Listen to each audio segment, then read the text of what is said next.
Greetings, folks. Daniel Wickwire here, and welcome back to Kaiju Movie Review. Today, I am, as always, joined by my ever-loyal co-host, Mr. Zach.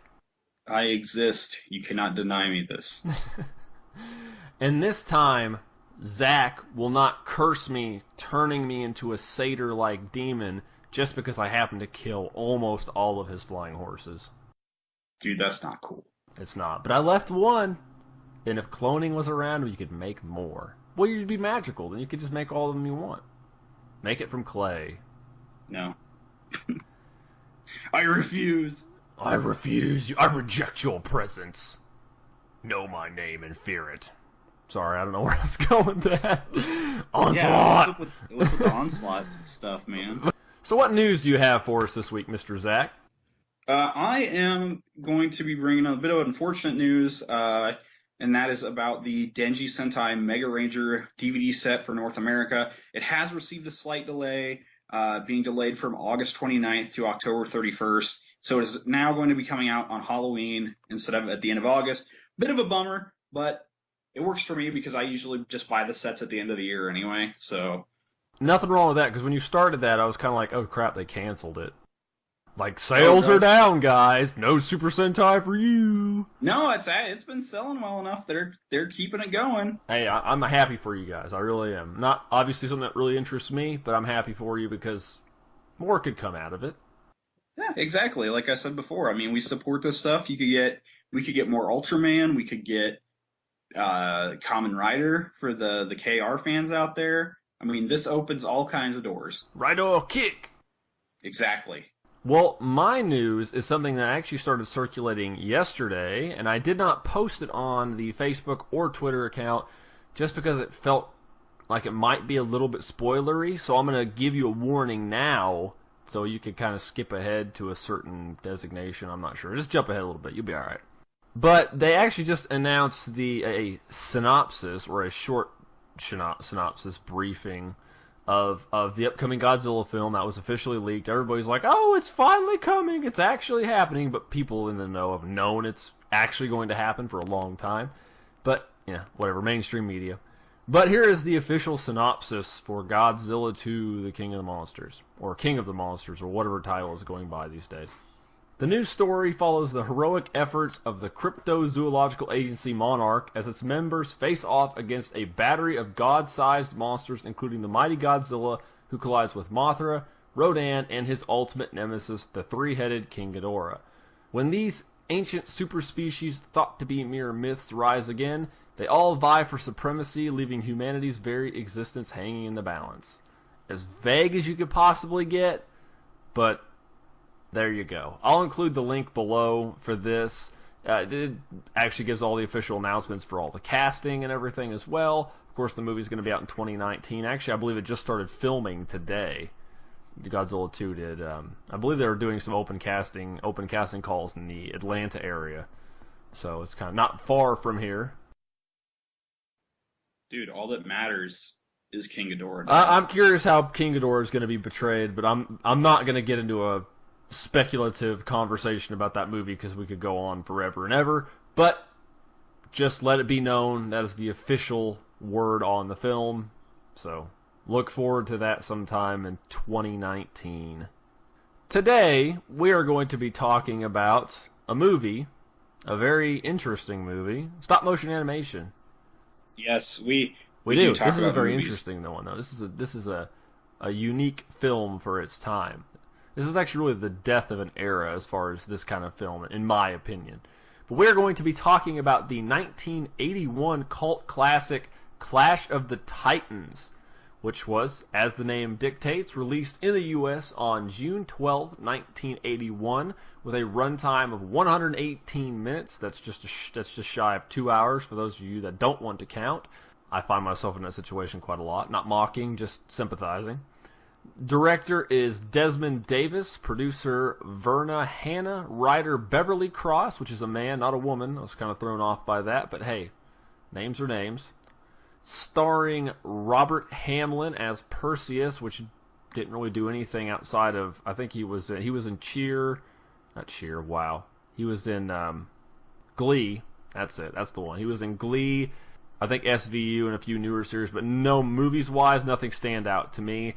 Judy Balker, and she played Princess Andromeda, and she wasn't really in anything big. This is one of her last roles, actually, until recently. Laurence Olivier played Zeus, which is a very notable old-school actor.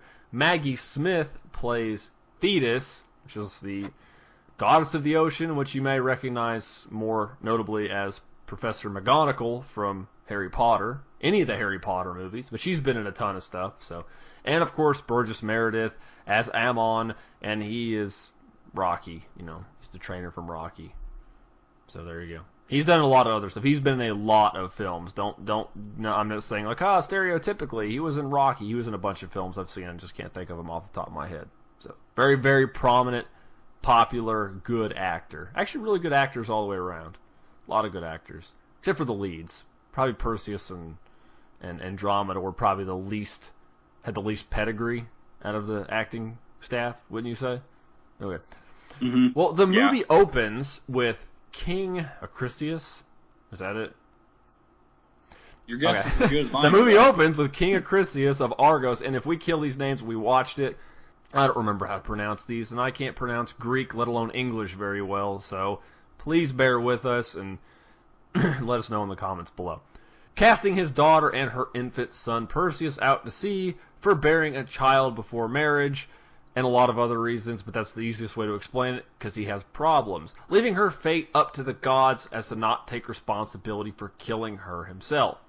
Zeus saves Perseus and his mother, taking them to safety on a small island, after which Zeus kills Acrisius and has the Kraken destroy Argos, because when you can punish one person, why not just kill them all?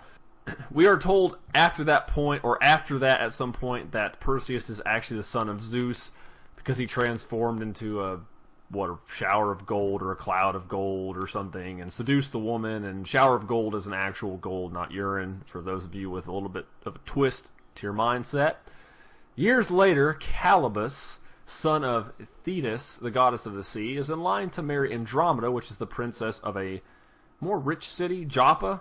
However, due to his disrespectful nature and destruction of almost all of Zeus's flying horses, Zeus decides to curse him, transforming him into a human goat monster who is rejected and forced to the nearby swamps. Thetis, enraged by the lack of compassion Zeus showed her son, and the bias that he placed upon his own, she transports a now grown Perseus to the city of Joppa, hoping a terrible fate will befall him. In Joppa, Perseus is befriended by Ammon, a playwright who offers to assist him. Zeus sends down gifts to his son to keep him safe, a sword, a shield, and a helmet that makes the wearer invisible. Perseus becomes infatuated with Princess Andromeda and wishes to become her suitor. However, her suitors must correctly answer the riddle, lest they be burned alive. A curse placed upon her by the deformed Calibos, she must visit every night to receive a new riddle. Perseus follows Andromeda one night, using his cap invisibility, learns the answer to Calibos' riddle, and cuts the monster's hands off. I should have put +4 cap of invisibility. There would have been a joke yes, there, exactly. A poor one, but it would have been one. Yeah, it would have been an attempt. Perseus returns to Joppa, successful in answering the riddle, and wins the right to marry Andromeda. During their wedding, the Queen of Joppa compares Andromeda's beauty to Thetis, which angers the goddess, allowing her to seek vengeance on the city for what Perseus had done to her son. Thetis gives him 30 days to sacrifice Andromeda to the Kraken, or Joppa will be destroyed. If you can't just go after the king of the gods' son just because you want to, you have to make some lame excuse to do it. You have to have some lame... It's got to be just convoluted. You can't just destroy the city. Yeah, it's got to be like a paper-thin justification for I'm going to kill everybody. Exactly. Exactly. Can I wear it for me? Yeah, for you. They're boys' training pants. Thank you, dear. Now I can be a big kid and pull up my own underwear. No more wet in the bed for us. I've been writing the excuse of, I spilt my hot tea in the bed. I'm sorry, dear. I swear it's tea. It just smells most like tea urine. Does smell like urine. She didn't argue. And if you want to know what happens in the rest of the film regarding the Kraken and anything else When he makes you really most of the monsters, you don't really see them until after this point in the film. You just have to watch the movie yourself and figure out what happens. Yeah, well, you did it once, you can do it again. Let's go ahead and talk a little bit about the monsters / special effects. Special effects pretty much boil down to entirely practical or stop motion. Well, no. There's a little bit of actual special effects, like blue screen, green screen kind of stuff, but it's really poor. Yeah, I'm not a huge fan of that kind of stuff. I dig the hell out of the stop motion stuff though. I think it's so. Let me rephrase that, because that was a very mean and calculated and just brutal statement I made. Not all of the special effects are bad. The beginning opening credits with the bird looks really bad, like really bad. That blue screen, green screen effect. But there are other good, like when with Argos being flooded after the Kraken and stuff. Those actually look pretty good. This wasn't a cheap movie per se when it was made. Stop motion effects are never inexpensive. But yeah, back to the stop motion. It was really good. It's Ray Harryhausen. I mean, it's good. It's pretty much the best. I'm sure there's better people have come along, but at the time, it was the best. No, I agree with you, and I actually look forward to hitting a few more of his movies as we go along the line here, because it's going to be interesting to kind of see how his style. Yeah, evolved. And this being his, as you mentioned earlier, his last film. This was the last film he was credited for doing stop motion effects, and the only one he had an assistant on. And we kind of did them out of order. Yeah, that's true. But you know what? We will eventually go back and do Valley of the Gwangi and some of the other stuff he's done. Coming up. We'll get there. But speaking of that, we'll talk a little bit about the actual monsters in the film. There's a giant vulture who's literally just a giant vulture, and then you've got supposed to be a three-headed dog, Cerberus or Cerberus or Carabus, however you pronounce it. But that's a two-headed dog in the movie. And then there's the three blind women that use the eyeball between them. The witches. Yeah, there's a name for them. I can't think of what it is. Yeah, I can't think of the name either. But I know what you're talking about, and they're based on. They were. It's not really based on. They were borrowed for Disney's Hercules. Yeah, the Fates. Yeah, I know they're actual things. Carabus, not Carabus. Yeah, Calibus. I don't know why I said that. Calibus actually wasn't, even though he was technically one of the monsters when he turned into that monster satyr half goat thing. He actually wasn't originally part of Greek mythology. That was actually Thetis' son was actually Achilles. But they kind of changed it and made it more like, I can't remember. There was a movie they took the concept from and used it, but I can't remember what it was. But there's that. There's giant scorpions. There's Medusa, of course. Medusa and the Kraken being the two big, the big showcase creatures for the movie. Yeah, I liked how they did the satyr guy. How he was a combination of a live action actor and a stop motion figurine. And the Medusa fight was I love the Medusa fight. Oh yeah, for the time. The Medusa fight was one of the best fantastic. parts of the movie. Easy. Yeah, it's a lot better than the thing with the Kraken, which is kind of anticlimactic. Yeah, that's true. But the Kraken was their big special effects piece of the movie, but I agree with you that Medusa was the best, but they incorrectly refer to Medusa as a Titan, which is not technically proper. And the Kraken's not a Titan either, so because that's technically from Nordic mythology, not Greek. So there you go, spoil the movie for you. Wah! But yeah.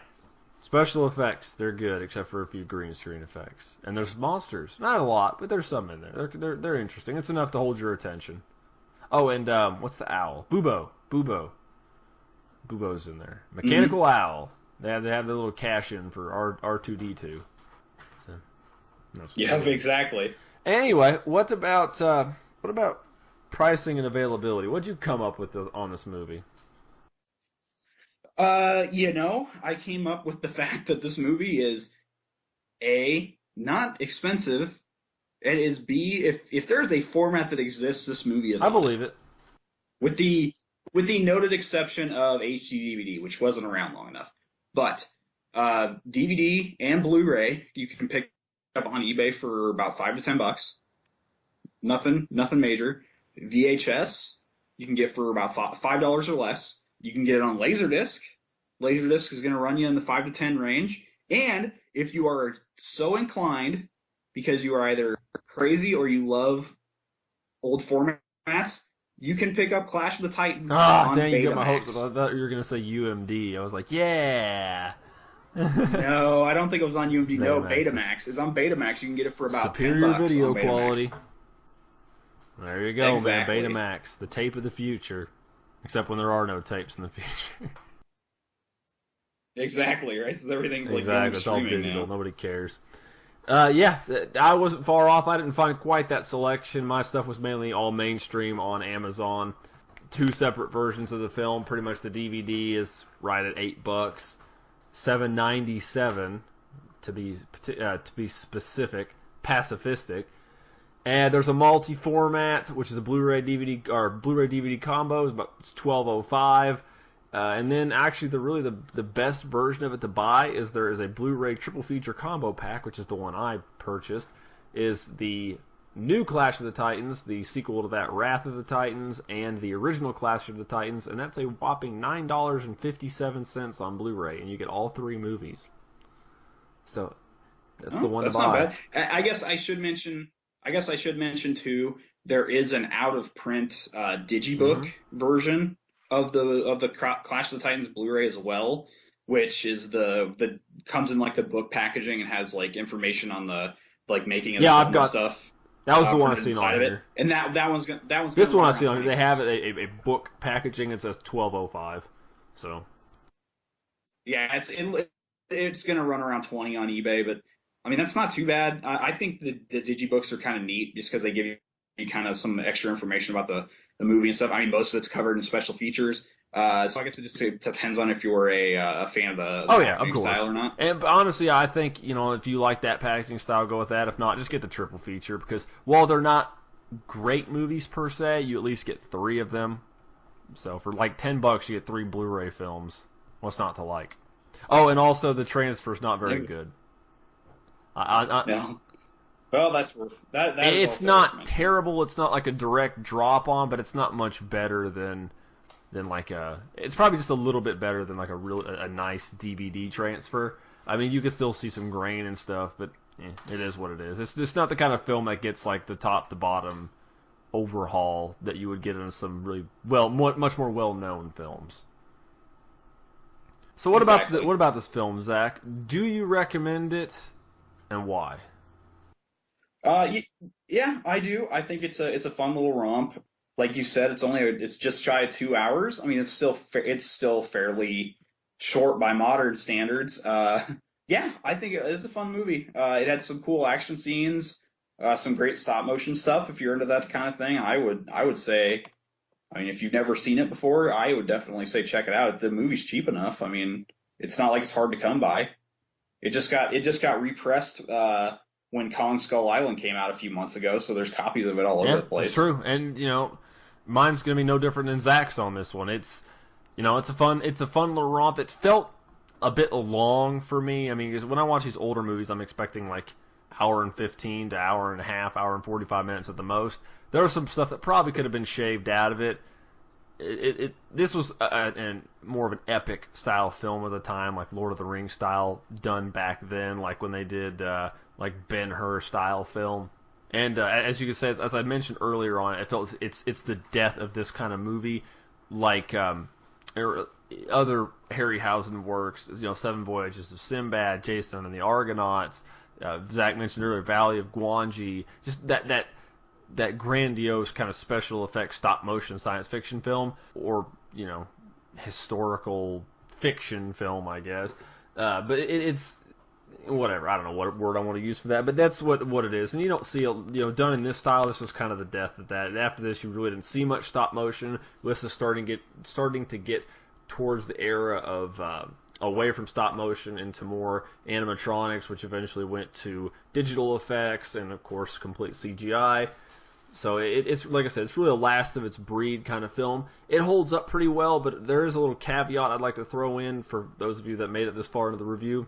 This movie is rated PG, but there is nudity in it.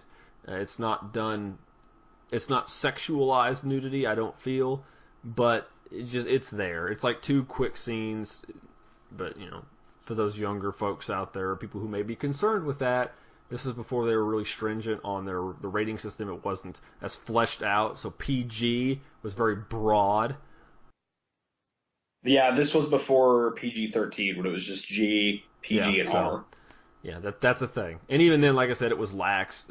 Jaws was rated PG. So, I mean, not that it's a particularly super violent film. It is quite for a PG, but like I said, there was no gray area. It was just PG or really hardcore. So, but I liked it. I felt the actors were fun. I liked them. I didn't mind the main character. Nobody was particularly epic per se, but they had some good actors in it. The special effects were good. I love the stop motion. Some of the blue screen, only a few scenes, as I mentioned my harsh words earlier.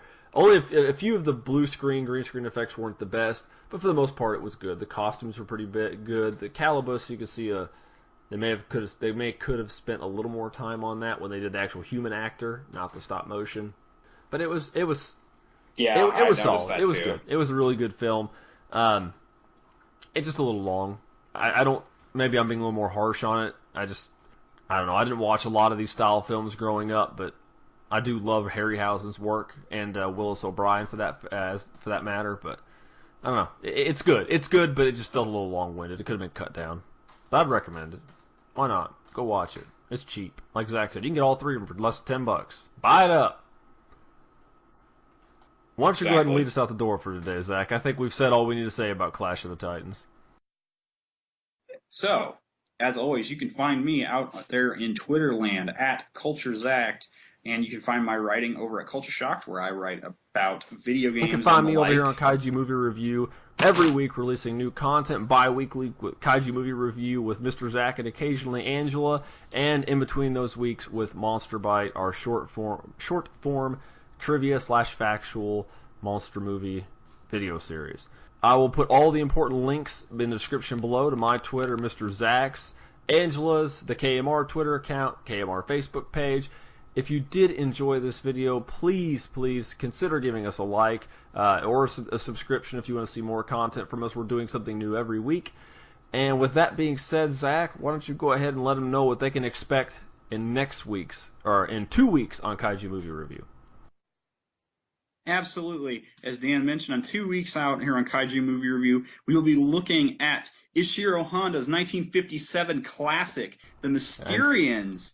So we are going back to Kaiju, folks, and oh my God, you better be ready for us to gush and gush and gush. I am so excited Mogera. for that. I have not seen that movie in forever, and it's on my shelf, and I cannot wait to watch it again. I know I don't need this excuse to watch it again, but I love that movie. You know what? I've never seen it. Verdict for it. I'm sorry. Don't even watch next week. No, it's fine.